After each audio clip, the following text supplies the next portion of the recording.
One. All right, Tucker. All right. Well, my name is Tucker Tallman. My name is Zach Hyde, and Tucker, what's the name of our podcast, man? Our podcast is the English Final Project Robert E. Howard one episode only podcast. The This is nerdy, and then add nerdy in worst the beginning or the end of that. nerdy. Uh, this is the nerdiest, best and worst episode of our podcast that there will ever be, because there is only one episode. This episode. All All right. right, ready? So Let's get into it. yeah, Tucker, let's go ahead and let's tell these folks what author we're going to be talking about today, and I'll leave the floor to you. All right. So, for our podcast, we are talking about Robert Irvine Howard. He's an American author. He was born and raised in Peaster, Texas, in the year 1906. Mm. And he spent most of his life in that area. So, his dad was a frontier physician. And because his parents were raised on the frontier, he had this like image in his head like that's the peak of humanity right there, frontier living. And so, as for education, Robert had a high school education and he only did 1 year of college before he dropped out. So, the majority of his writing skills are self taught. And he published his first story in the magazine Weird Tales in the year 1924. And he wrote mostly short stories for fantasy and horror magazines for the next 12 years. Um, in terms of close personal friends, Howard's was friends with the cosmic horror icon and author we all love from this class, H.P. Lovecraft. Yeah, they met in 1930, and in letters between the two, Howard wrote about how he hated modern civilization. He considered it weak, soft, and decadent, and Mm. comparing it to how barbarism gave society freedom, adventure, and courage. Hmm. Howard's most famous work, Conan the Barbarian, was emblematic of these traits. You know, Conan, as we'll learn throughout this podcast, he was a man's man. He was masculine. He was free and adventurous. And so yeah, Howard wrote short stories for pretty much his whole life. In the year 1936, however, as his mother started to succumb to tuberculosis, Howard decided to commit suicide, Oh and man. that is when he died. So Yeah, he was 30 when he committed suicide, yeah? yeah. I think Wow. it was actually 29, but like he died young, Yeah. and it's like a lot of people were saying that like he basically died right as his career was getting out of the short story game and into the noveling game. Hmm. But man just didn't have it in him.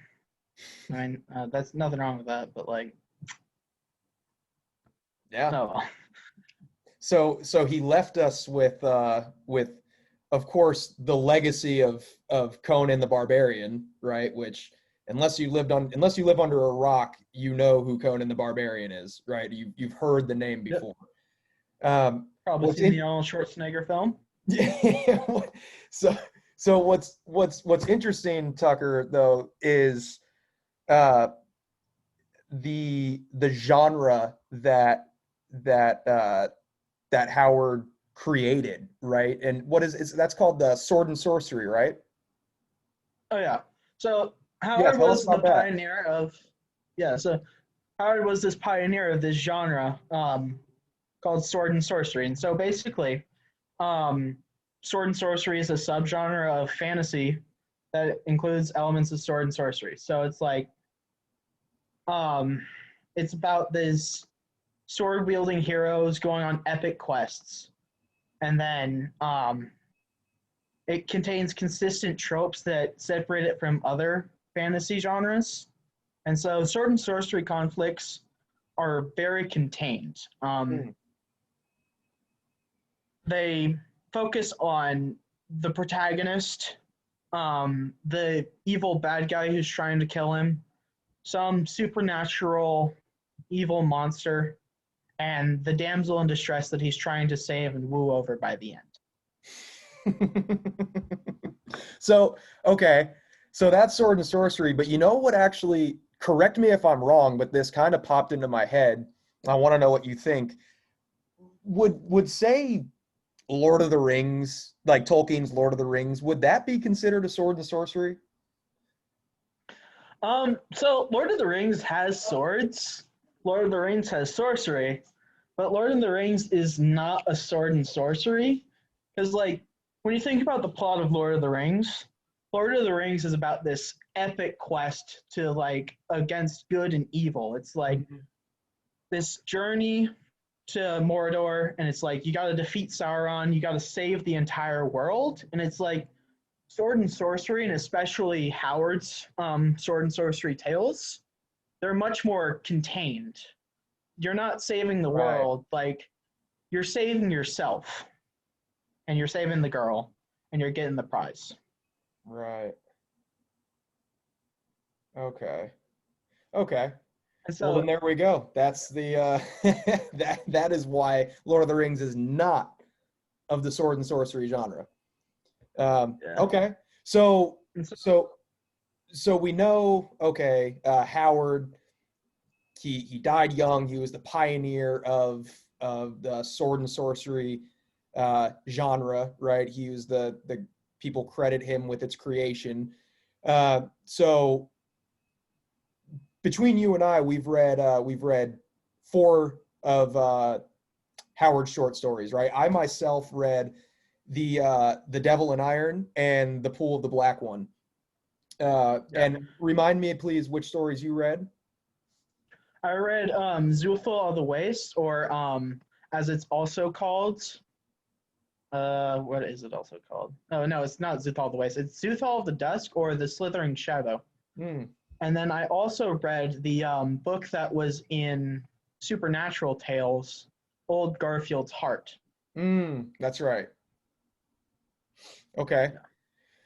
Yeah. All right, listeners. So Tucker and I are just gonna go back and forth, basically, starting with just this quick summary of these stories, and then we're gonna get into the elements of the story, right? The style, the language, etc. Right. So, um, Tucker, what do you say? I start. Yep, go right ahead. All right. So the uh, the first story of Howard's that I read is The Devil in Iron. And The Devil in Iron is a Conan story, right? And basically, to make a long story short, Conan, uh, well, hold on, let me backtrack. There's this island, right? An island that's believed to be, an ancient ruin, right? Of a once strong civilization, right? So there's this island, and this fisherman stumbles upon the island, right? And he does a little bit of exploring, and he finds this little dome type thing, right? This dome type building, which to him looks like, oh, at some point it could have been something important, right? And so inside this dome, he sees that there's this giant just kind of laying down, arms crossed, kind of like a mummy, right? With this big old dagger on his chest, right?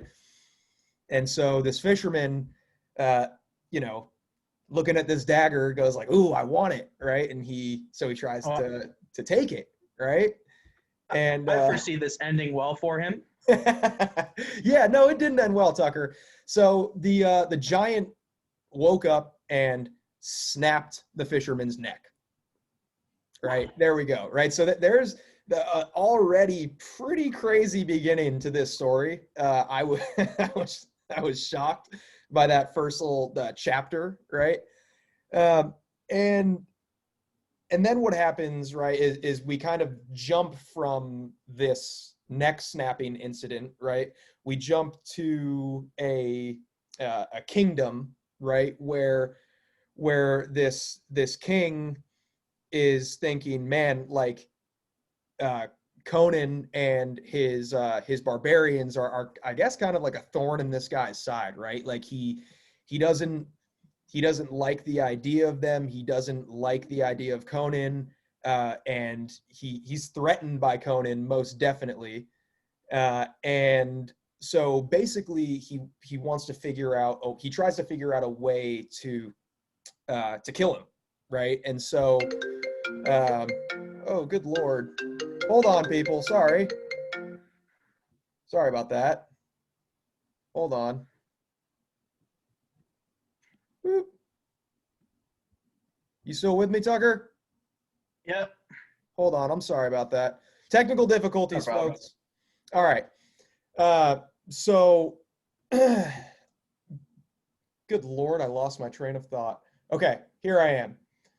So, uh, this ruler, this king, he has a slave woman, right? Who Howard describes as being very, just beautiful, right? Really just like a prize for men, so to speak, right?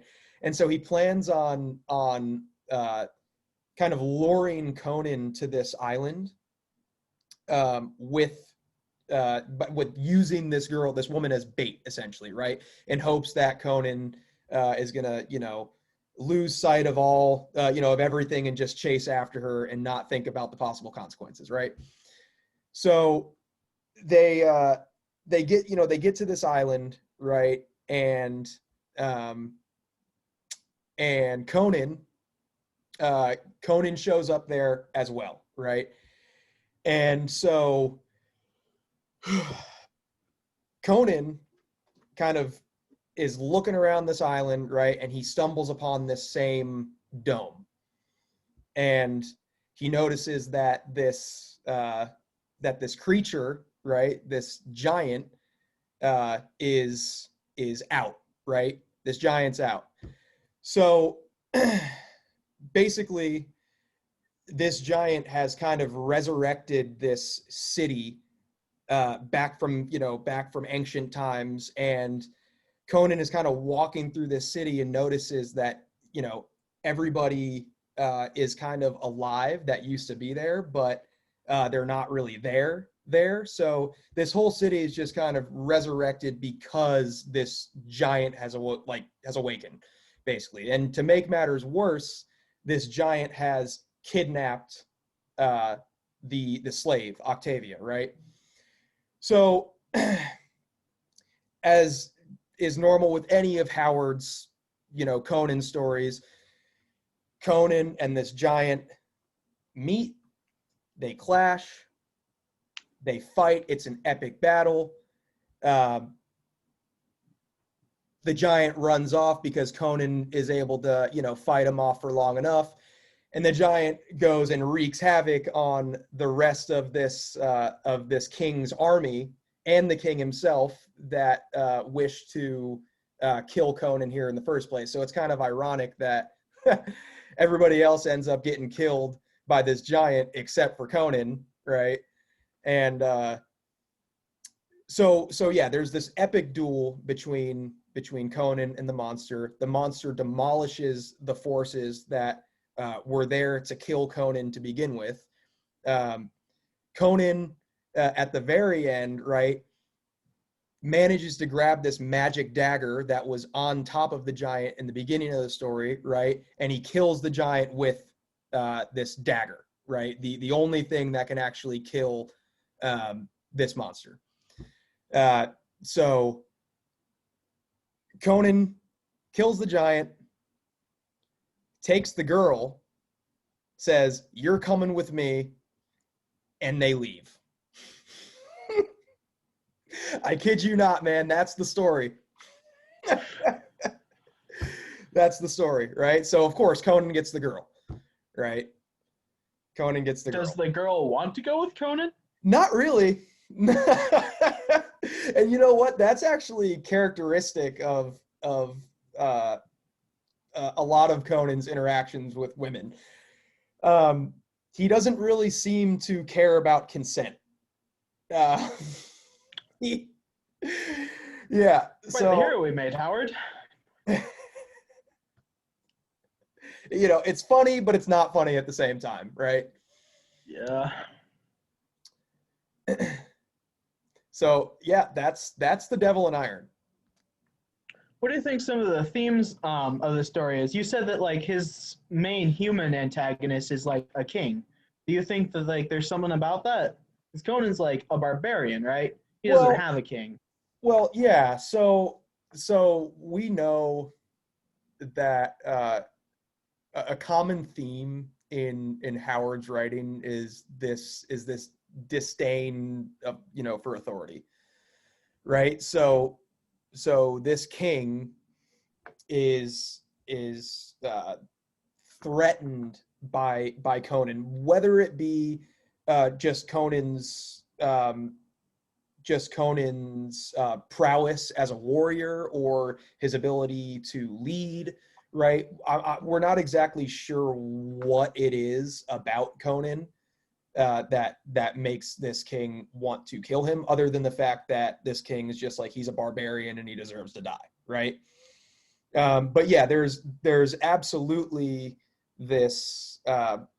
It's absolutely a theme of Howard's writing, that that the antagonist is some authority figure. Right? Does that answer your question, Tucker? Yeah. Okay. All right. Um, got anything else to add for the story? Well, so I will. You got my gears turning when you uh, asked me about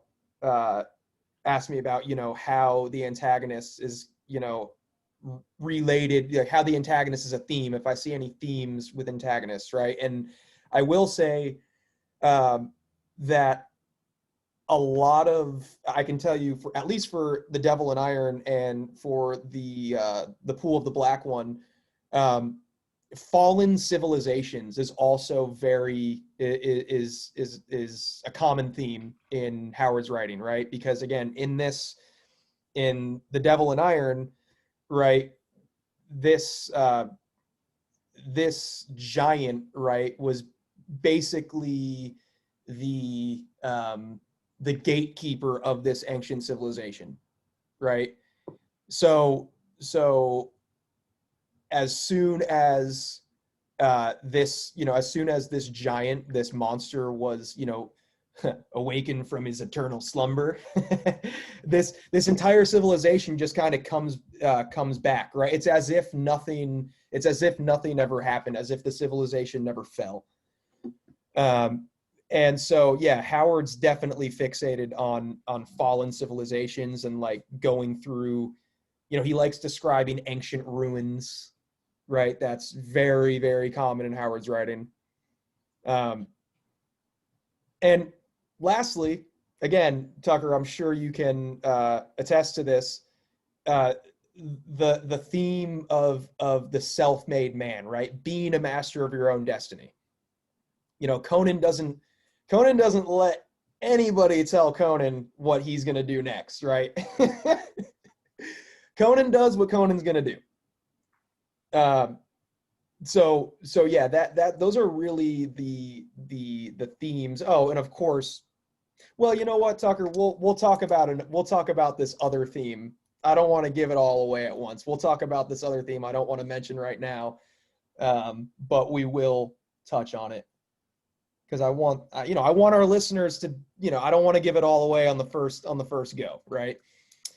Um, Oh no, so gotta keep them retained. so uh, Howard's style is interesting.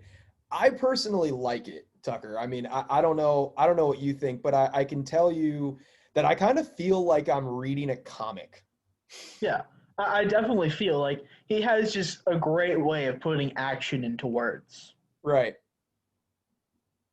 And right. he also has this great way of describing geometry, but Hmm. I think um, there's a better example for that later. Right. Okay. Yeah, keep the listeners on the edge of their seats. I like it. Yeah.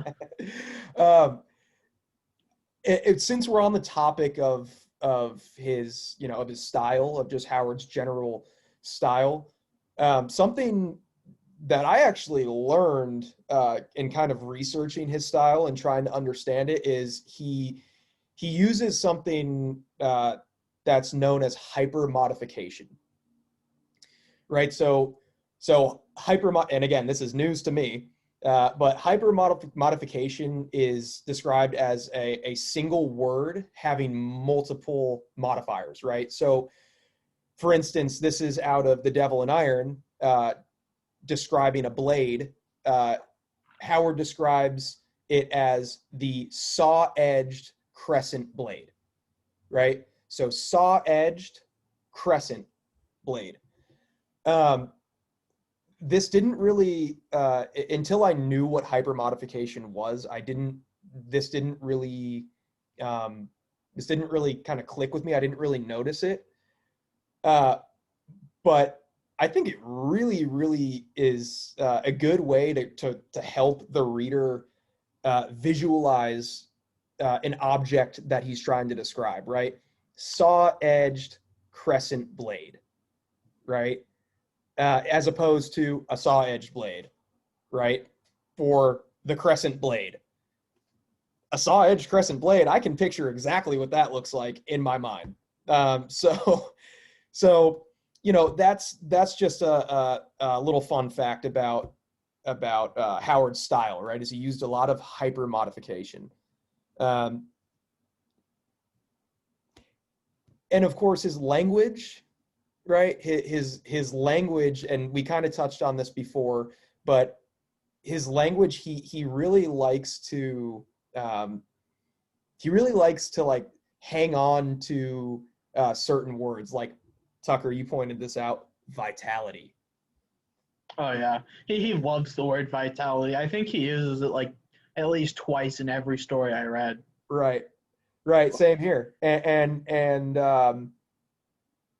he always refers to Conan as like a panther or like a cat, right? So he likes describing he likes using felines as a way to describe like a fast human, right? And he always does that. He always goes back to like panther like, cat like, and so that's something that's pretty interesting about his language. I wonder, he must have been a cat guy or something. I don't know why he always goes back to that. And last thing I want to touch on here, as far as The Devil in Iron, is just the irony, right? So there's this sort of like theme of there's always this kind of irony in Howard's writing. The ironic thing in The Devil in Iron, the irony in The Devil in Iron is that the ruler of this land, his name is Jehungir. This is only my second time saying that out loud, people, so give me a break. Jehungir, his whole grand scheme was to kill Conan on the island, yet Conan killed him, right? It's ironic that Jehungir and his men planned on hunting Conan like an animal. That is literally what they said. They were going to hunt him like a tiger. Again, the felines. Yeah, and then they were hunted by Yeah. Khan, the tall evil god person. Right, exactly. So it's very blatant irony, right? It's just like, oh, Conan was meant to die, but they did instead. How ironic, right? So I wouldn't say his irony is very clever. I don't find it to be too clever. It just kind of is what it is. Like, it's ironic. Yeah. So anyway, without taking up too much of the airspace, Tucker, go ahead and let's go ahead and just tell our listeners about the next story now that we've already covered The Devil in Iron. All right. So our next tale is called Zuthal of the Dusk. And so Conan, after suffering a crippling defeat, is left alone in the desert with nothing but this slave girl he freed a few cities back called Natala. After days of stumbling through the desert, approaching dehydration and exhaustion, they stumble upon a massive city, just kind of vibing there. Upon entering this city, they find a corpse just inside the gate, a corpse with no visible cause of death. The two continue on, but they are suddenly attacked by the corpse, who Conan, just easily kills because, vitality. And then the two enter a building and find a feast prepared, but the person who made the feast and who was going to eat it are nowhere to be found. They eat the food, and then they go exploring the building, and they see the sleeping man on the dais. Mm-hmm. But then they see this massive shadow, like unnaturally moving across the wall. And this shadow just engulfs the person sleeping, and when it disappears, the person is gone. So what is happening here?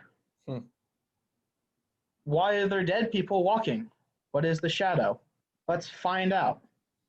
And so they continue on. They find a man who confuses Conan for a hallucination. And upon hearing that the shadow has taken someone nearby, this man runs off screaming until the screams are suddenly silenced. The pair then encounters Thales the Stygian, who explains to them that the shadow is called Thog, and it is the god of the city. Like, whether it came there with the people who built the city originally, or whether Thog was just always there, it's left unclear. But, he's this god, and he demands human sacrifices, but rather than everybody, having some Mayan-style human sacrifice on a temple, Thog just hunts about the city for people. Mm-hmm. And so, she also explains that the people in the city who appear dead are actually under the effect of the Black Lotus, a drug that puts their bodies into a state of near death, where they're indistinguishable from dead, while their minds explore far-off worlds. So Phallus tries to convince Conan to abandon Atala and stay with her. But Conan, being, this kind of chivalrous dude, he's like, no, if I abandon Atala, she's just going to die without me. I can't abandon her. And so Phallus thinks that the problem is Natala, and if that she just gets rid of her, Conan will have to fall in love with her. Right. So she decides to kidnap Natala, and she leads her into the secret passageway where she chains her up for Thog, but instead, Thog eats her, Phallus. And Natala is about to be eaten, but she is saved heroically by Conan. And Conan and Thog do battle throughout this city until finally Conan can stab the head that's within the shadow and force it down a pit. And then Natala and Conan realize that the rest of the city is going to be waking up from their nap, and they're not going to take kindly to Conan's presence there, especially after Phallus is dead and Thog is missing. So they decide to gather up supplies and journey to an oasis south of the city. And so, yeah, that's... Okay. And so, some themes of this story is that, remember what I said earlier about how Howard doesn't like civilization? Right, yeah, absolutely. He's not a fan. I feel like this city is definitely just a representation of that. The people are decadent. Though their society is advanced, they have the ability to just create their own food from the air. But all they're doing is just getting high and going on dreams while they sit by and wait for Thog to eat them. So like Right. this story has themes about how city life has led to degeneracy, and because like the people are fatalists, and I guess Right. that's another theme, like this anti-fatalist, because like Conan is a master of his own destiny. Conan, when confronted with death, will struggle until the end. But the Oh people yeah. of this city, um, Thog's gonna eat them, and all they do is just, if he gets too close to them, they'll try to leave the city, but then they'll come back. So it's this struggle between fatalism and, trying to live. Hmm. And Tucker, this kind of actually just came to me, man. Like it really did. We're going off script here, people. Uh, so this, what did you say? What was that? Oh, it's the Black Lotus, right? That was Yeah. this. It was a flower, right? It Yeah. was like a flat, right? So this is a theme that I'm picking up here with Howard, right? Because in the other story that I read, which is the Pool of the Black One, these and we'll get hopefully into a little bit more detail on this later, but um, these pirates essentially come up onto a beach to this basically empty island, and they see this really nice just appetizing looking fruit, and then they start eating the fruit, and then they all pass out. They're all unconscious, right? And so I don't want to give it all away. I'll get into it. I'll get into that in a little bit. But again, another common theme that I'm recognizing with Howard's writing is there's always this something that's being consumed that incapacitates uh, whoever consumes it, right? And Yeah. then So something bad will happen to them. so it's like there's an anti-drug message. Ah, yeah. Like, so yeah. So Mm-hmm. like people eat this drug, and sure, it makes them feel good and they get to go on this far off adventure, but it blinds them to the reality of their situation. Because like Right. as we'll later see in Pool of the Black Ones, Mm-hmm. eating the fruit for both the people in this city and for the pirates is Mm-hmm. always has negative consequences. Right. Um, okay. So let's just get into it. Pull the Black One. And thank you, Tucker. Um, so I promised you, my listeners, I'm going to do a better job at summarizing this story than the other one, guys. It's my first podcast. I'm a little nervous. Okay, so the Pool of the Black One is another story, another Howard story, of course, and it is so similar to The Devil in Iron, I can't even begin to describe, right? Like how similar it is, right? Again, we have uh, pirates, right? They're at sea, right? They have their leader, uh, and Conan just out of nowhere just pops up onto the ship, right? And when the captain, the captain pirate asks him, where the heck did you come from? He's like, I swam, right? So obviously, again, Conan, he doesn't take it from anybody. He answers to no one, right? Whether or not he swam or not, I mean, that's pretty unrealistic. Um, He's so got that barbarian vitality. Come on, that's he right. can Oh yeah, go with the the distance. barbarian vitality, anything's possible, right? So they're approaching this island, right?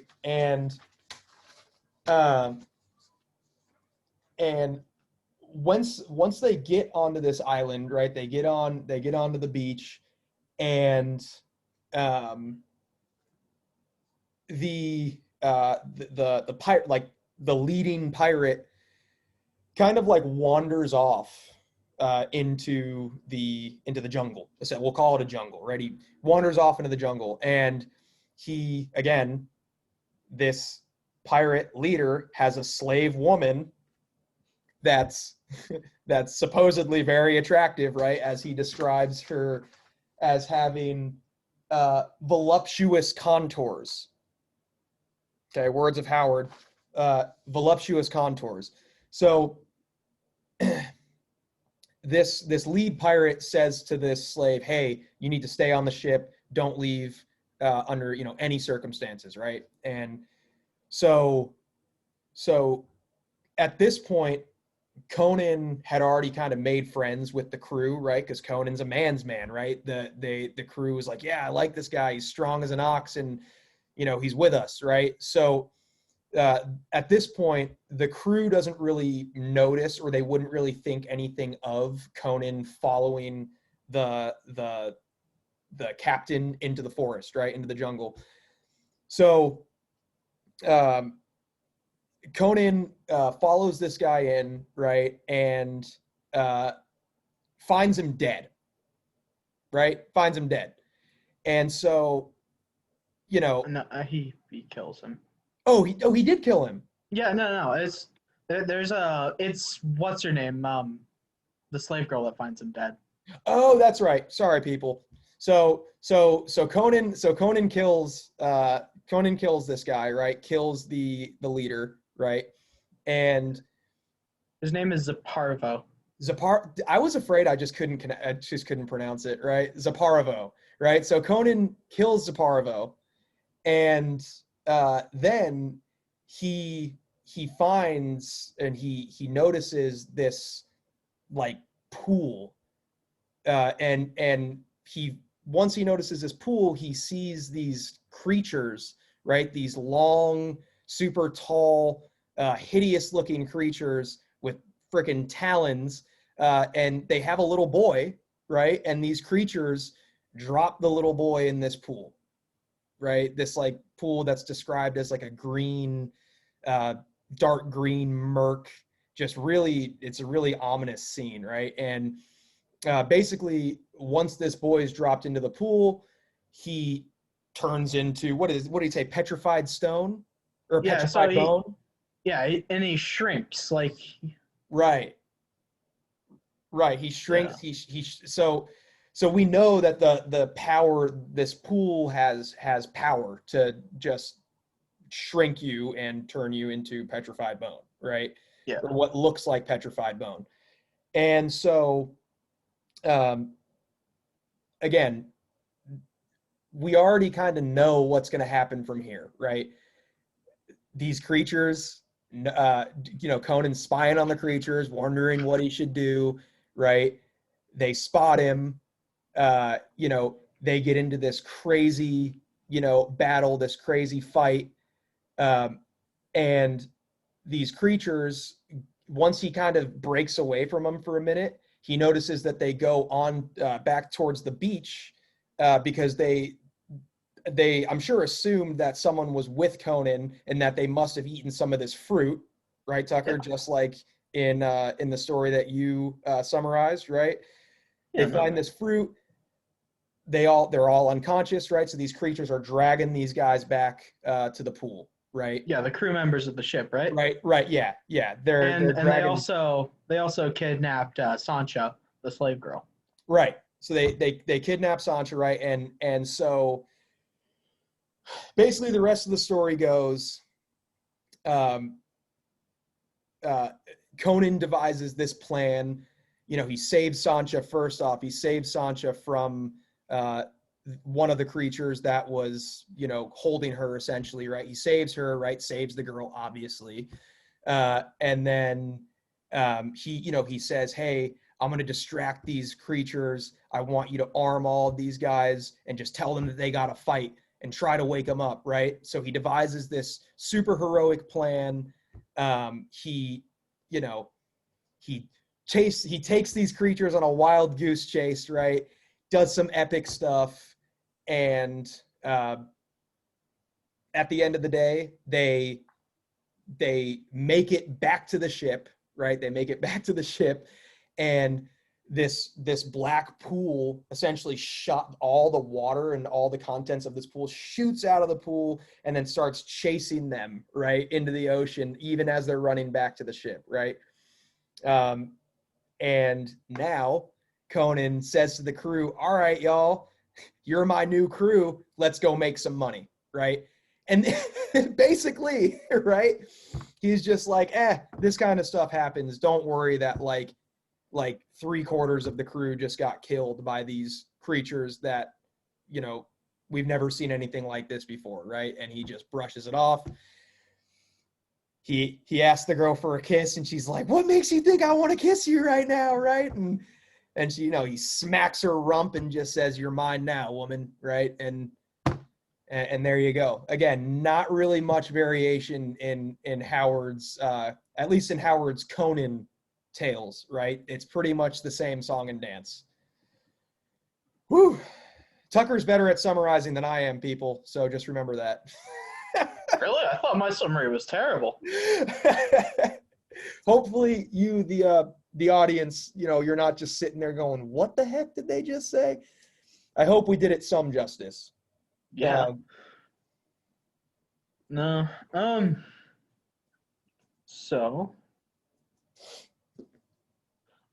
like these giants, they're described as like these tall, pitch black men, right? Mm-hmm. With golden eyes. And it's just like, you think there's some racist undertones to his work? Because I mean, the man was best friends with H.P. Lovecraft. Yeah, there's absolutely. Like he refers to them as like the blacks.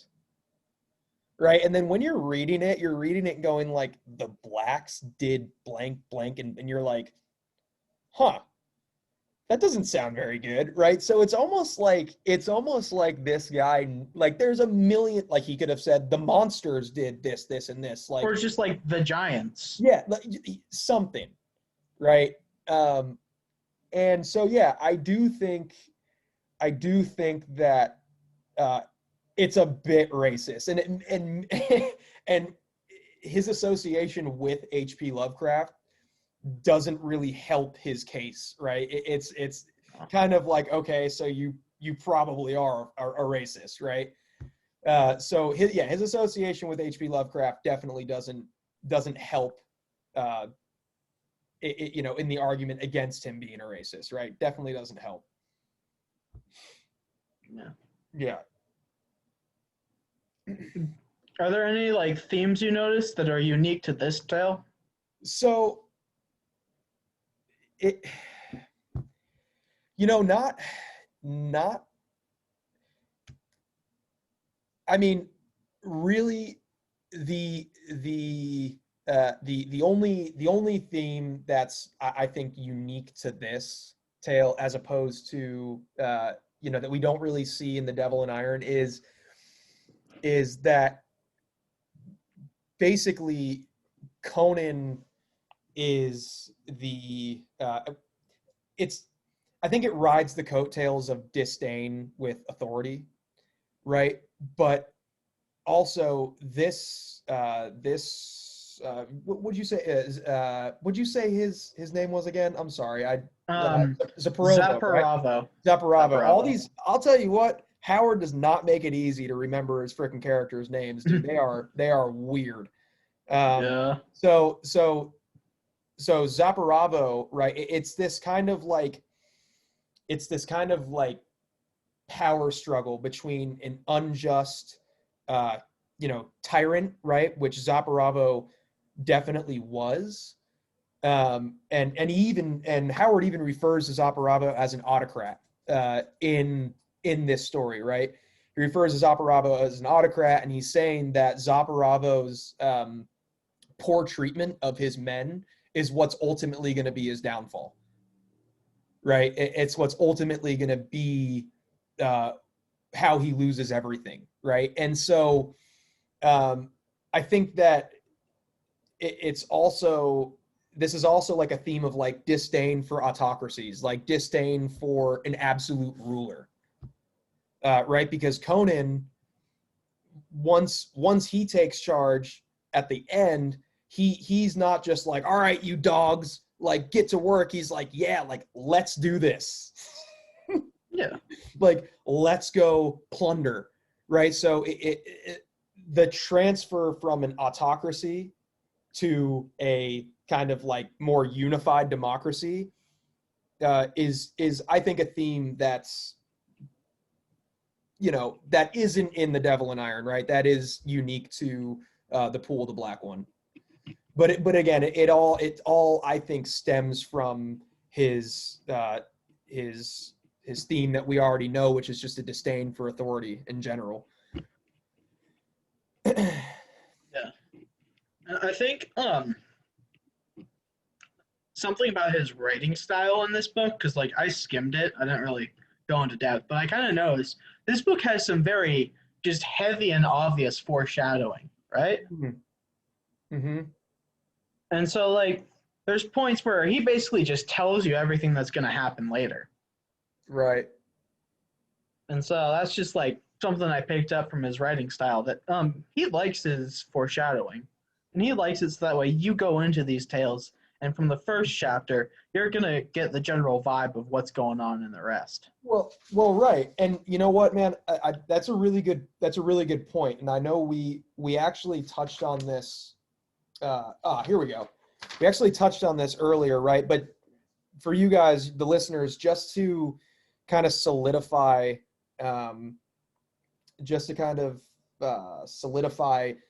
Tucker's point in terms of like the foreshadowing. This is just the third page of The Pool, the Black One, and Howard writes, Zaporavo made the mistake so many autocrats make. Alone in somber grandeur on the poop, he underestimated the men below him. He had this opportunity to kill Conan, and he let it pass, engrossed in his gloomy ruminations. Right? So, and even then he says he did not find it easy to think any of the dogs beneath his feet constituted a menace to him. Right? So, again, this is a foreshadowing the fact that Zaporavo's demise is going to be his underestimation of the people around him. Right? Yeah. So, yeah, good call on the foreshadowing too. I think that's very valuable for our listeners, right? Because yeah, it is very, you know, it's common. Like this foreshadowing, right, is common to Howard's writing. Absolutely, I agree. Yeah. And then remember what we were saying earlier about how his geometry and his sense of like building environments, especially for fight scenes, so you Mm-hmm. can visualize what's going on. I remember when we were like going over yesterday, we came up with this example. It's like he runs into this octagonal room, and so Howard describes exactly what the room is like. He describes it like the room is an octagon. There's one way in, there's one way out, except for a ledge in the corner. So it's like you know exactly what this room is looking like. And so you can just picture that in your head. Right. And that really helps when he's doing these fight scenes, especially because like so against human antagonists, Conan will always win, but against like the supernatural antagonists, Conan's usually goes on this cycle of fighting them and then running away from them. Right. And his way of building the environments just makes the chase part a lot more thrilling. Oh, absolutely. Yeah, no, his Howard's writing is super action packed, right? And that's another part of that's a part of his style, right? Is that um he he his writing, he tries to make his writing keep pace with the story, right? Like if there's a super action packed scene, when you're reading through that scene, your brain's gonna feel like it's going a million miles per hour, right? And it's hard to describe exactly. It's hard to, you know, I'm having a tough time articulating exactly what I'm trying to say, but like the pace of his writing changes in accordance with the action, right? If it's an action scene, it's fast, boom, boom, boom, a million things going on at once, right? But if it's slow, mundane, things kind of slow down a little bit. So, yeah. And then like one final thing I gotta say about his like writing style, and like this relates to Lovecraft. Like, um, so when you read Lovecraft stories, Lovecraft loves this thing called like Euclidean architecture, which is just like architecture that cannot exist in our world. And Right. so this story actually has like an example of that. And so like here's the quote I found that I thought that was interesting. So it's like there was a symmetry about their architecture and system, but it was a mad symmetry, a system alien to human sanity. So Mm-hmm. it's like with the castle in the city and castle in The Devil in Irons, Mm-hmm. and the city itself in The Slithering Serpent, Zuthal the Waste. Um, the cities are there, but like the way they're described, the architecture and like how it's built seems impossible. Mm-hmm. And so I think that's like a consistent theme Right. and like a style of writing. Right. And then like Okay. yeah. So, yeah, I mean, I would say as far as, um, as far as Howard's just overall performance as as an author, I think that again, I like his writing. Like I like how he uses modern language, but at the same time, I mean, he's really not even in my top 10 favorite authors. No. Um, and to all you listeners out there, I mean, give it a go. Read one of these stories. Yeah. But in my opinion, if you've read one of Howard's stories, you kind of read them all. Oh yeah. Like Um, they're yeah, entertaining, but like don't expect really deep yeah, themes. They yeah, kind of, if there are themes and they're rare, they kind of hit you over the head. right. And like but like something I did notice about his stories is that like me personally, I saw like a formula in them. So like every story has three common elements. There Mm-hmm. is the supernatural antagonist, who is like this threat that is stronger and bigger than Conan, and he can't stop them with his strength alone. Then there's the human antagonist, who is like this person who's an authority figure. They're usually nobility. Right. They're usually from a civilization, so they're like civilized individuals. But Conan, with his barbarian vitality, is always stronger than them. And then the third common element is that like there's always a damsel in distress. Always. And then, but so like it's also like how his plots are structured.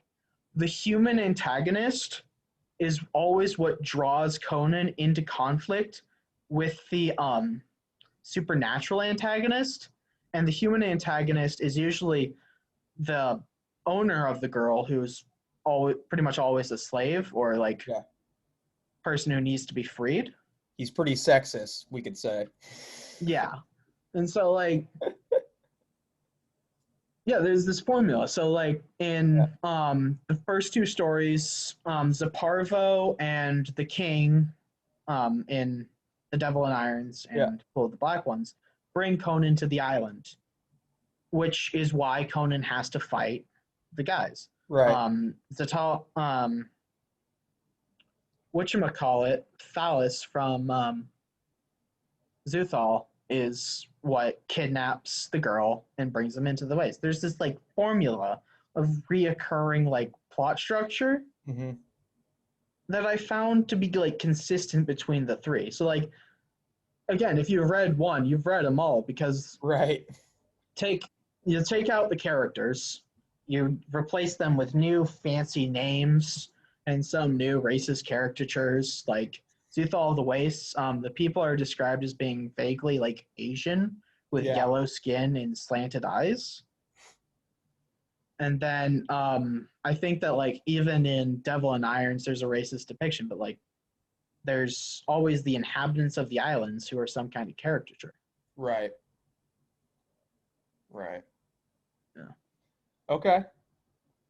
Yep. So I think, folks, our main, our consensus here is, or I can speak for myself. I know that where I think that, yes, Howard, he did, kind of develop and create sword and sorcery, and he did develop and create Conan the Barbarian. Um, all in all, I don't think I think that there's other authors that are worth looking into and worth exploring. I think there's some that are going to pay off a bit more than exploring Robert Howard. That's just my 2 cents on the matter. Tucker, you got any last words? No, I think we've pretty much summed it all up. I mean, like, Yeah. I could like go on to a rant here about how he writes his female characters, Yeah. like, but like it's more of just what we've been saying the whole time. The women he writes in his stories, Yeah. pretty much as a rule lack agency. Like they are pretty much at the mercy of Conan Right. or the antagonist. And so, like, the minute they see something scary, they're just consumed by fear, Yeah. and their weak knees cause them to drop to the floor. And so it's just like they never really do anything other than scream at the monsters and get kidnapped and get saved. Yeah. They're never characters on their own. They're like this sex object to be won. What do we call that, Tucker? I think there's a name for that. Toxic masculinity. Neat. Yeah, but like, yeah, I think that is like Yeah. a central part of Robert E. Howard, like this Yeah. toxic masculinity. Yeah. Maybe that's why the man only ever had one girlfriend. Yeah, there's other things that we can speculate as well, but we don't want to break any of the code of conduct rules. So anyway, yeah, it's been a pleasure, Tucker. Yep. Thanks for doing this podcast with me. I enjoyed being I guess we co-hosted this, and we're our own guest. Yeah, like this is an equal partnership, you know? That's right. All right. Well, listeners, All right, man. we'll see y'all next time. Actually, no, we won't, because we're not going to do this again. But it was real and it was fun. Peace. But it wasn't real fun. See ya.